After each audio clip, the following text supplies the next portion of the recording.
우리는 계속해서 팔복 말씀을 살펴보고 있습니다. 오늘은 7번째 시간 화평하게 하는 자의 복에 대해서 살펴보려고 합니다. 우리가 팔복 말씀을 대할 때 여러분이 계속 머릿속에서 기억하고 있어야 될 큰 두 가지 사실을 말씀을 드리면, 이 팔복 말씀은 이 세상 사람들이 누리는 복이 아니라 하나님의 백성들만 누릴 수 있는 복이라는 사실입니다. 그리고 또 한 가지는 이 팔복은 하나씩 그냥 산발적으로 있는 것이 아니라 서로가 서로에게 연결이 되고 점점 확대되어 가고 있다는 사실을 말씀을 드렸습니다. 그 가운데 이제 오늘 7번째 말씀을 대하는 겁니다. 우리 오늘 본문을 다시 한번 읽어보겠습니다. 같이 읽겠습니다. 시작. 화평하게 하는 자는 복이 있나니 그들의 하나님의 아들이라 일컬음을 받을 것이며.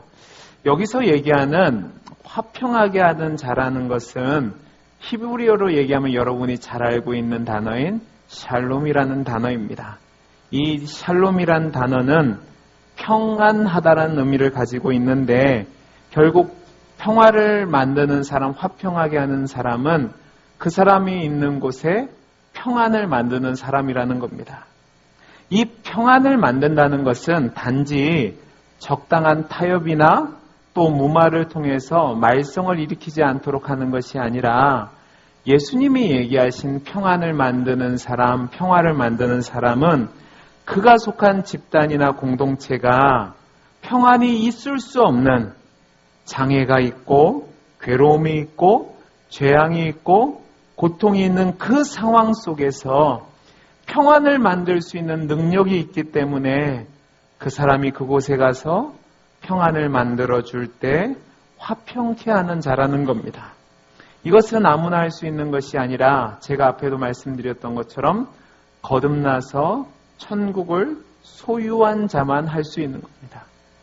왜냐하면 이 화평케 하는 사람은 내가 잘났다는 것이 아니라 내가 누구인지 알기 때문에 하나님의 은혜로 천국을 소유하고 하나님의 은혜 가운데 평안함이 있기 때문에 그 사람이 가는 곳에 평안을 만들기 때문에 그렇습니다. 자, 그러면 이 복을 살펴보기 전에 우리 주변을 한번 돌아봤으면 좋겠습니다. 우리 주변을 보면 두 부류의 사람들이 있습니다. 한 부류의 사람은 어떤 사람이냐면, 이 사람이 가면 꼭 문제가 생기는 겁니다. 영어로 얘기하면 트러블 메이커입니다. 별다른 문제도 아닌데 이 사람만 끼면 큰 목소리가 생기고 분란이 일어나고 아무것도 아닌데 문제를 만듭니다.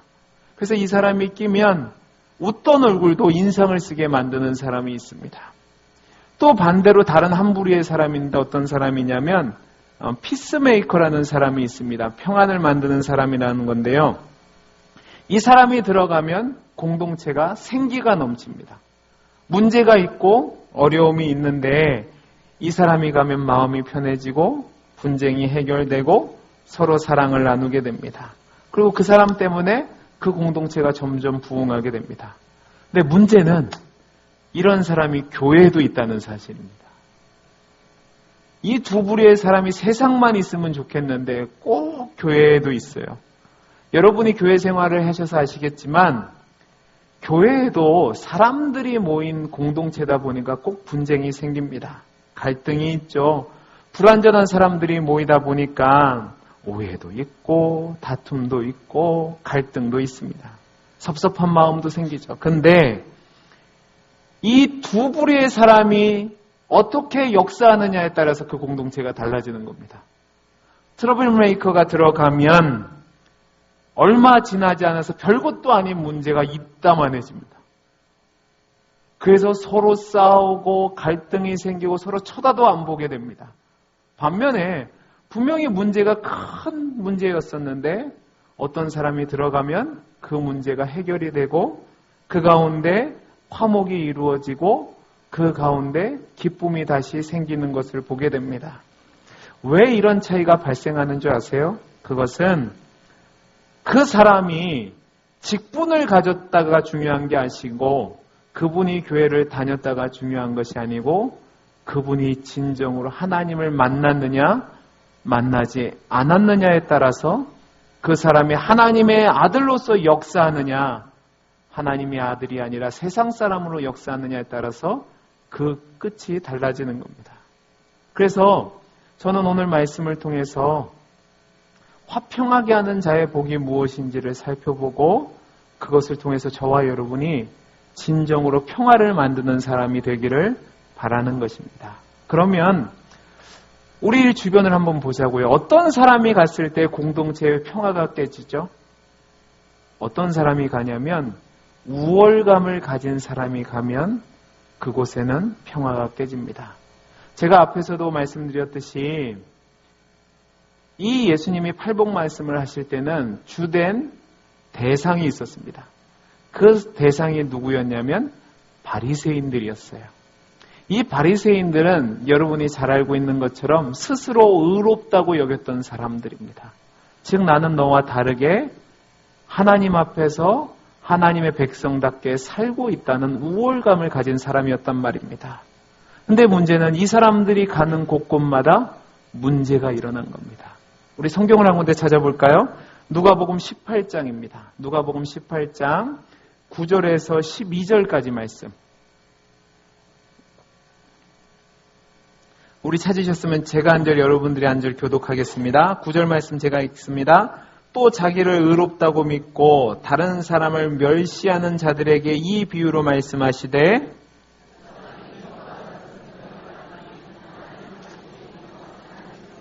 바리새인은 서서 따로 기도하여 이르되 하나님이여 나는 다른 사람들 곧 토색, 불의, 간음을 하는 자들과 같지 아니하고 이 세리와도 같지 아니함을 감사하나이다. 나는 일에 2번씩 금식하고 또 소득의 11조를 드리나이다 하고 여기 보면요. 바리새인들을 뭐라고 표현하냐면 잘 보세요. 자기를 의롭다고 믿고 다른 사람을 멸시하는 자를 바리새인이라고 예수님이 얘기합니다. 이 사람들의 특징은 나는 다르다는 겁니다. 나는 저 죄인들과 다르게 나는 착하다는 거죠. 나는 의롭다는 거죠. 나는 종교행위 행한다는 거죠. 그런데 이들이 가진 우월감이 어떤 문제를 일으켰냐 하면 주변에 약한 사람, 모자란 사람, 불완전한 사람을 향해서 비난하고 정죄하고 판단하고 심판하는 겁니다. 그러니까 다툼이 일어나는 거죠. 우리 주변에 문제 일으키는 사람들을 보십시오. 이 사람들 치고 문제를 일으키는 사람 치고 자기가 잘나지 않은 사람이 한 사람도 없습니다. 우리 주변을 한번 볼까요? 예를 들어 보겠습니다. 여러분, 일본 사람들 하면 어떤 느낌이 드세요? 일본 사람들이 계시다면 이해하고 들어주시기 바랍니다. 일본 사람들 보면 어떠세요? 별로 좋게 생각하지 않아요. 우리 나라와 중국과 일본의 역학구도에서도 봐도 일본이 끼면 항상 다툼이 일어납니다. 왜 다툼이 일어나는 줄 아세요? 이 사람들은 제국주의를 힘입어서 주변의 여러 나라들을 괴롭혔습니다. 그죠? 착취하고 억압했다는 말입니다. 그러면 그것에 대한 정당한 사과가 있어야 됩니까? 없어야 됩니까? 있어야 돼요. 근데 이 사람들은 사과하지 않습니다. 왜 사과하지 않는 줄 아세요? 내가 너희들보다 우월해서 그렇게 해줬다는 겁니다.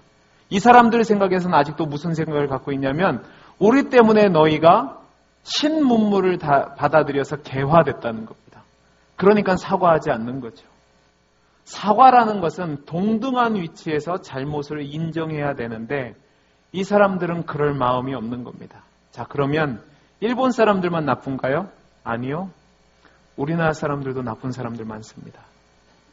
제가 예전에 사역했던 교회는 교회가 크다 보니까 외국인 선교부라는 게 있습니다. 근데 그 외국인 선교부에 나왔던 사람들이 어떤 사람이냐 하면 동남아시아 분들이 많았어요. 근데 이 사람들과 대화할 기회가 있었는데 우리나라 사람들 정말 나쁜 사람들 많습니다. 수개월 동안 일을 했는데 임금을 주지 않습니다.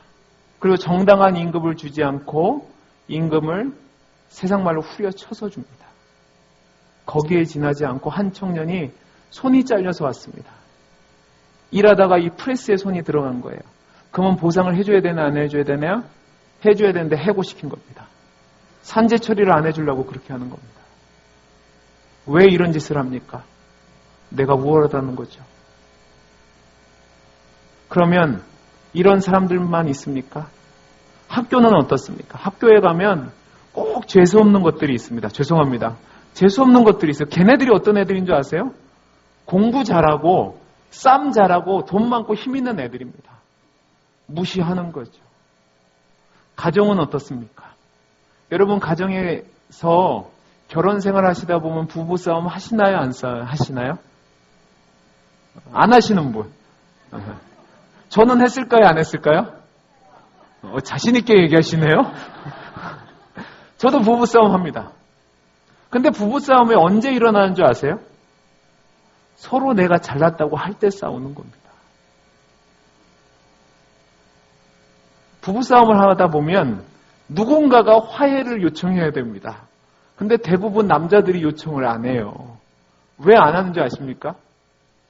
자존심이 있는 겁니다. 그래도 가장인데. 그러니까 평안이 안 만들어지는 겁니다. 내가 우월하다고 하는 그곳에는 평화가 만들어지는 것이 아니라 다툼과 분열이 만들어집니다. 하지만 하나님의 은혜를 경험한 사람, 내가 누구인지 아는 사람이 가는 곳에는 평안이 만들어질 수밖에 없습니다. 왜냐하면 내가 우월하다고 말하지 않습니다. 우리가 앞에서 살펴본 것처럼 팔복은 서로 연관이 됐다고 말씀을 드렸잖아요. 팔복의 처음 시작이 뭐였죠? 심령이 가난한 자입니다.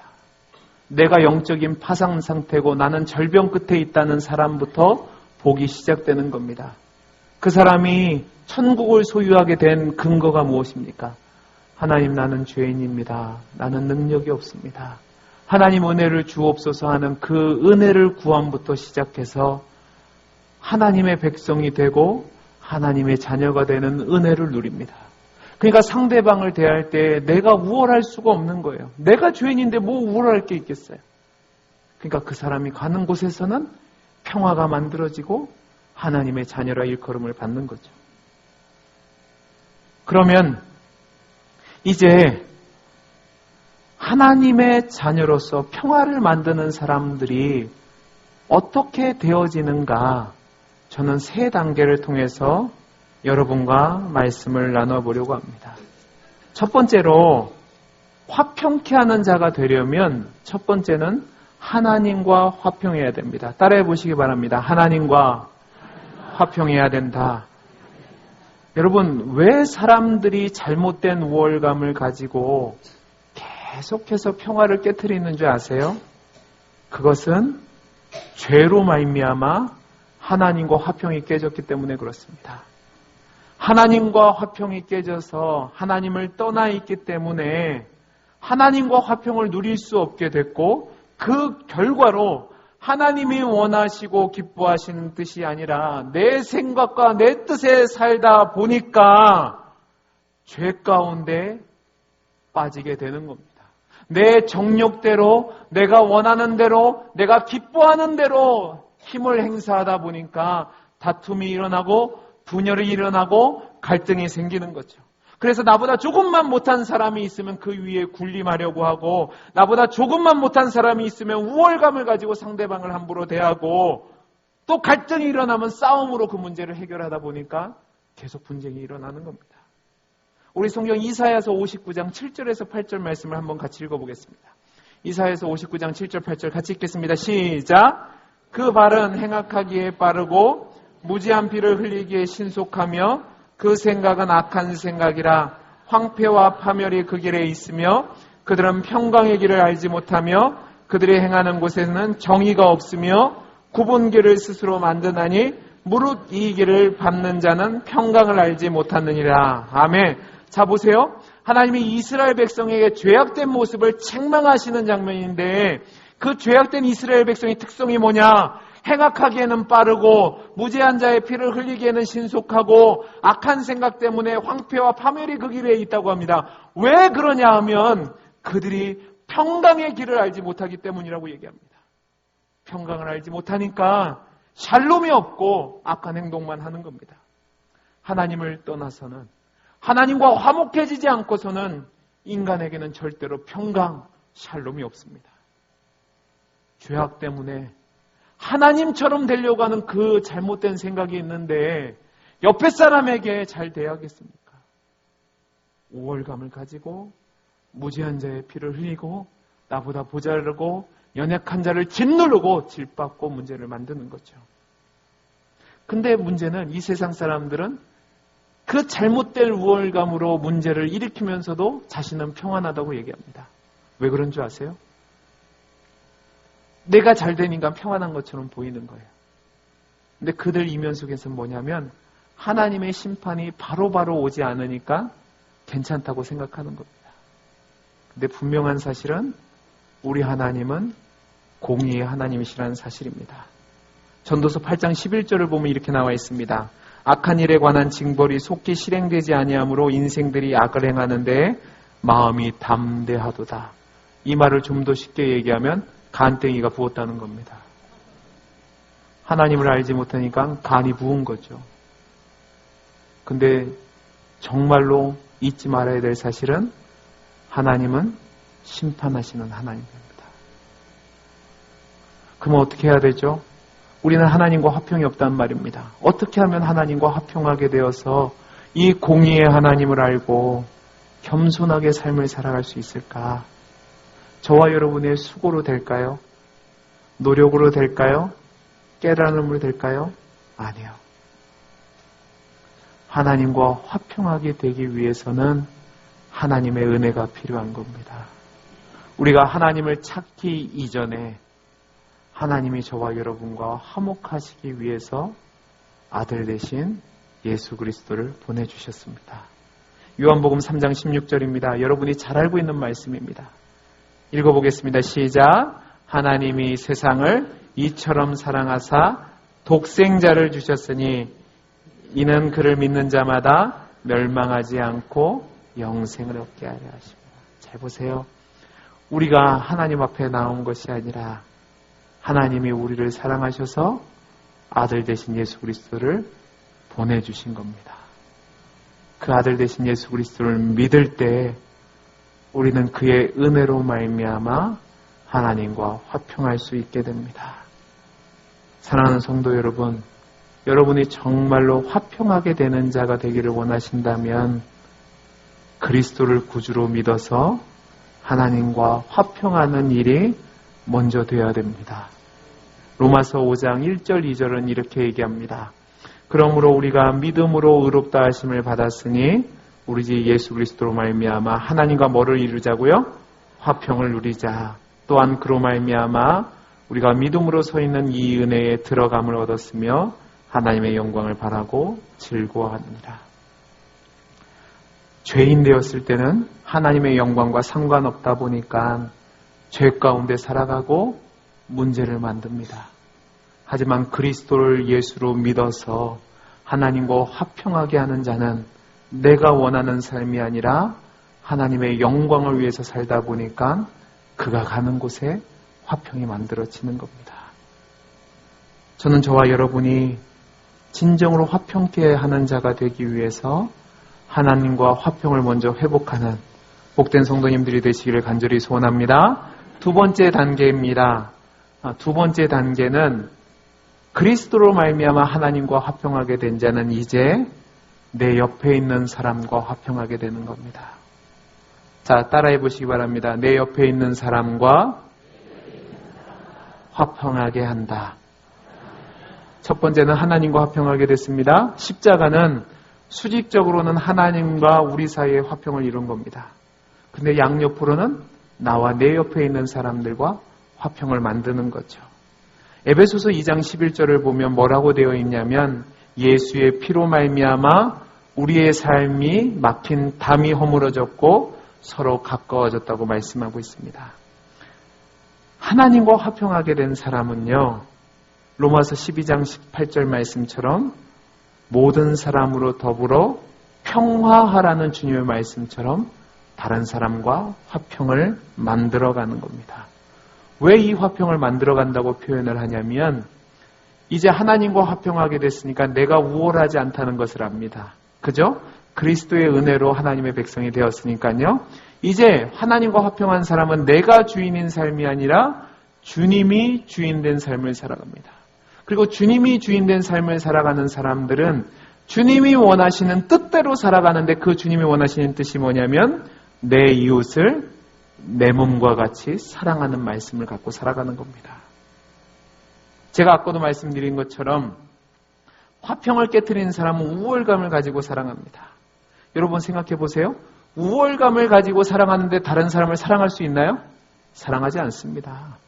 이용의 대상인 거죠. 하지만 하나님과 화평해서 내가 누구인지 아는 사람은 절대로 다른 사람 위에 군림하지 않습니다. 이전에는요, 다른 사람 눈에 있는 티끌이 먼저 보였는데 이제는 내 눈에 있는 뭐가 먼저 보여요? 들보가 먼저 보여요. 그러니까 어떤 다랗게 지적을 합니까? 다른 사람을 사랑할 수밖에 없는 거죠. 나도 하나님의 은혜가 필요하고 저 사람도 하나님의 은혜가 필요한데 나는 먼저 은혜를 받았으니까 내가 너보다 잘났다가 아니라 그 사람을 아끼고 그 사람을 불쌍히 여기고 그 사람에게 긍휼을 베푸는 겁니다. 사랑하는 성도 여러분, 정말로 여러분이 하나님과 화평한 사람이 맞으십니까? 아멘 소리가 안 나와요? 그럼 아니에요? 다시, 하나님과 화평한 사람이 맞으십니까? 그러면 내 옆에 있는 사람과 화평해야 됩니다. 그 다른 사람을 화평하는 유일한 방법은 따라해 보시기 바랍니다. 나보다 남을 낮게 여기고.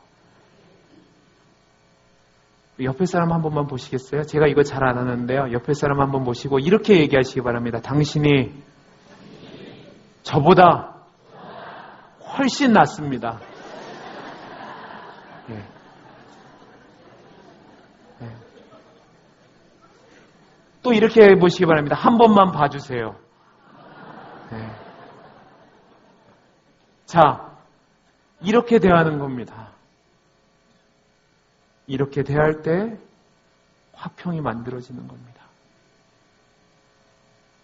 교회 공동체 안에 다툼이 있는 사람들을 보면 계속 지적질을 하려고 합니다. 제발 하지 마세요. 부족한 사람이 있고 연약한 사람이 있어도 여러분이 지적질할 대상이 아니라 여러분보다 나은 사람입니다. 여러분이 만약에 그 사람들의 잘못된 부분이 보였다면 하나님의 은혜로 그렇게 된 거니까 그 사람을 위해서 기도해주고 사랑으로 섬기는 거죠. 제가 가장 가슴 아픈 건 뭐냐면 제가 청년들이랑 만나서 얘기할 때 이런 얘기를 들었습니다. 목사님, 저는 교회에서는 절대로 제 개인적인 문제를 얘기하지 않는데요. 근데 친구들 만나면 술 한잔하면서 얘기한대요. 왜 그냐? 제가 물어봤어요. 그랬더니 뭐라는 줄 아십니까? 교회에서 얘기하면 꼭 지적질을 한대요. 너 그러면 안 된다. 너 기도 안 해서 안 돼. 너 뭐 해서 안 돼. 손가락질 한대요. 그러니까 얘기하고 싶지 않는 거예요. 아니 문제 있는 거 누가 몰라요? 그 얘기를 했을 때는 뭘 바라는 거예요? 그렇죠. 위로해주고 용기를 북돋아주고 사랑해주고 격려해주는 걸 원하는데 손가락질 한다는 말입니다. 그러니까 싫은 거예요. 근데 세상 친구들이랑 술 마시면 뭐라고 그래요? 괜찮아 괜찮아 위로해주잖아요. 나도 그래 그러잖아요. 술 먹으면 까먹지만 말이죠. 저는 우리 동원교회 공동체가 진정한 사랑의 공동체가 되기를 간절히 소원합니다. 그러기 위해서는 여러분이 평화를 만드셔야 돼요. 내가 다른 사람보다 우월하가 아니라 당신이 나보다 낫습니다. 그 마음으로 상대방을 선대하고 사랑할 때에 진정으로 화평케 되는 역사가 일어날 줄로 믿습니다. 마지막 세 번째 단계입니다. 세 번째 단계는 어떤 거냐면 진짜로 중요한 겁니다. 자, 우리 오늘 본문 말씀을 다시 한번 읽어보겠습니다. 오늘 본문 말씀 같이 읽겠습니다. 시작! 화평하게 하는 자는 복이 있나니 그들이 하나님의 아들이라 일컬음을 받을 것이며. 잘 보세요. 그대로 띄워주세요. 화평하게 하는 자는 세상에도 많습니다. 그죠? 세상에도 화평하게 하는 자가 많은데 그 사람은 하나님의 아들이라고 얘기하지 않습니다. 제가 아까도 말씀드렸듯이 이 팔복 말씀은 거듭난 천국을 소유한 자만이 누릴 수 있는 복이라고 얘기했습니다. 분명히 세상 사람들도 평화를 만드는 사람들은 있지만 그 사람은 화평하게 하는 자라고 얘기하지 않아요. 예수 믿는 사람만 화평하게 하는 자라고 하는 이유가 있는데 그것이 무엇이냐면 마지막 세 번째 단계가 있기 때문에 그렇습니다. 그 단계는 뭐냐면 나의 이웃을 향한 화평함으로 어떤 역사가 일어나냐? 하나님과 다른 사람들 사이를 화평하게 만드는 겁니다. 하나님과 내가 화목하게 됐습니다. 이제 내가 주변의 사람들과 화목하게 됩니다. 그것으로 끝난 것이 아니라 그것을 통해서 내 주변에 있는 사람들이 하나님의 은혜를 경험하게 되고 하나님의 은혜를 누리게 되고 그로 말미암아 하나님과 화평하게 하는 축복의 통로의 역할을 할 때 화평하게 하는 자, 하나님의 아들이라 일컬음을 받는 자가 된다는 말입니다. 성경을 보면 수많은 믿음의 사람들이 나옵니다. 근데 그 수많은 믿음의 사람들이 특징이 무엇이냐? 그 사람들의 삶을 통해서 주변의 사람들이 하나님과 화평하게 되는 겁니다. 요셉을 한번 볼까요? 요셉이 가는 곳곳마다 하나님의 은혜가 임하게 됐습니다. 하나님의 은혜가 임하게 되니까 어떤 일이 일어나냐? 그 주변에 있는 이방인들이, 애국 사람들이 여호와 하나님이 참 하나님이심을 인정하고 고백하는 겁니다. 여러분의 삶의 모습은 어떻습니까? 정말로 여러분이 화평하게 하는 자의 삶을 살아서 여러분 때문에 하나님 앞에 나오는 사람이 있습니까? 그 열매가 있어야 된다고요.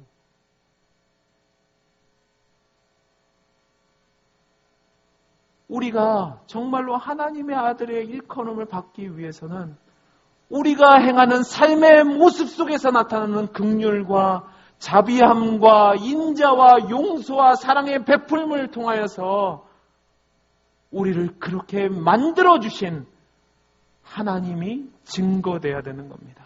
그 하나님이 증거됨으로 말미암아 믿지 않는 자들이 하나님과 화평하게 될 때 저 사람은 화평하게 하는 사람이구나. 하나님의 아들이 맞구나라고 인정을 받는 거죠. 저는 저와 여러분이 그 복을 누릴 수 있게 되기를 간절히 소원합니다. 우리 주변을 보면 많은 믿지 않는 사람들이 있습니다. 내 남편일 수도 있고 내 자녀일 수도 있고 내 가족일 수도 있습니다. 내 형제 자매일 수도 있고 내 친한 이웃들일 수도 있습니다. 그 사람들에게 여러분이 가는 곳곳마다 하나님의 은혜가 나타나기를 간절히 소원합니다. 여러분이 사랑하며 섬겨주십시오. 여러분이 용서하며 인내해 주십시오. 그리고 그들을 가슴에 품고 하나님 앞에 기도하십시오. 모세를 기억해 보시기 바랍니다. 민수기 14장을 보면 이스라엘 백성이 하나님 앞에 범죄하는 장면이 나옵니다. 그때 하나님이 이스라엘 백성을 진멸하겠다고 얘기합니다. 그리고 모세 너에게 한 민족을 이루어서 너로 하여금 젖과 꿀이 흐르는 땅에 들어가겠다고 얘기합니다. 그때 모세가 어떻게 하는 줄 아십니까? 감사합니다. 잘 됐습니다. 저 인간들 꼴 보기 싫었는데 잘 됐습니다가 아닙니다. 하나님, 저들을 용서해 주옵소서입니다. 하나님 저들을 진멸하시면 하나님의 이름이 잘못됩니다. 하나님 영광 받으셔야죠. 저들을 용서해 주옵소서 합니다. 그 모세의 기도로 하나님이 이스라엘 백성을 향한 진노를 멈추십니다. 여러분이 여러분 주변에 있는 믿지 않는 영혼들을 가슴에 품고 그들을 하나님 앞에 나와 기도하는 겁니다. 기도만 하면 될까요? 아니죠. 그들에게 가서 하나님의 아들로서 사랑하고 인내하고 용납하고 용서하는 모습을 보이는 거죠. 그럴 때 그가 하나님과 화평하게 되면 당신이 하나님의 사람이라서 그렇게 됐습니다. 고백하는 겁니다. 그게 진짜 화평을 누리는 사람입니다. 평화를 만드는 사람이라는 말입니다. 말씀을 마치겠습니다. 사랑하는 도움교회 성도 여러분, 여러분은 문제를 일으키는 사람입니까? 아니면 평화를 만드는 사람입니까? 성경은 평화를 만드는 사람은 복이 있어서 하나님의 아들이라 일컬음을 받는다고 그랬습니다. 저는 우리 사랑하는 동원교회 모든 성도님들이 하나님과 화평하고 이웃과 화평하고 또 믿지 않는 사람들과 하나님 사이를 화평하게 만드는 역할을 해서 하나님의 아들이라 일컬음을 받을 수 있게 되기를 간절히 소원합니다. 하나님의 아들이라 인정을 받는다는 것은 무엇인 줄 아세요? 하나님과 같다라는 칭찬을 받는 겁니다. 왜냐하면 옛날의 개념에서 아버지와 아들은 같은 거였습니다. 나 같은 죄인이, 나 같은 부족한 사람이 하나님이 나답다라고 인정해 주는 거예요. 저는 그 복을 우리 사랑하는 성도님들이 풍성하게 누림으로 말미암아 정말 여러분 때문에 하나님이 주시는 복을 누리는 사람들이 굉장히 많아질 수 있게 되기를 간절히 소원합니다. 부디 저와 여러분 모두 문제를 일으키는 사람이 아니라 평화를 만드는 사람이 되어서 하나님의 아들이라 일컬음을 받고 하나님께 영광을 돌리는 축복의 통로가 되시기를 간절히 소원합니다. 기도하겠습니다. 사랑이 많으신 하나님 아버지, 우리 사랑하는 모든 성도님들이 하나님과 화평하고 이웃과 화평하고 그로 말미암아 이웃을 하나님과 화평하게 만들므로 말미암아 화평케 하는 자의 복을 누리는 하나님의 아들이라 일컬음을 받는 귀한 하나님의 사람이 되게 해 주옵소서. 은혜 주심을 감사하며 사랑 많으신 예수님 이름으로 기도하옵나이다. 아멘. 찬송가 427장 찬양하시면서